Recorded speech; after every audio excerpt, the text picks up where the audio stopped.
मराठा समाजाचे आर्थिक व सामाजिक सर्वेक्षण करण्यासाठी राज्यातील यंत्रणा सज्ज झाली आहे।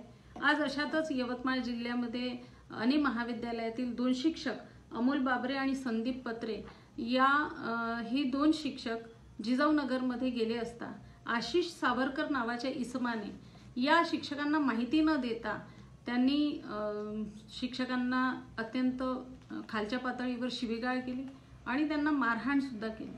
म्हणजे आज या ठिकाणी महिला शिक्षिका असत्या तर आणि हा अनुचित प्रकार जर घडत असेल तर यांना संरक्षण कोण देणार, हा एक महत्त्वाचा प्रश्न निर्माण झाला आहे।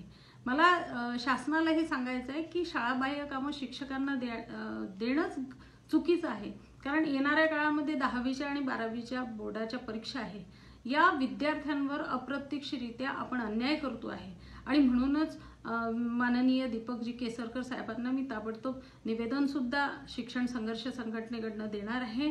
आपण सुद्धा शिक्षकांनी इतर संघटनांनी ताबडतोब याची दखल घ्यावी आणि सर्वेक्षणाचं काम जोपर्यंत संरक्षण मिळत नाही तोपर्यंत सर्वांनी बंद ठेवावं।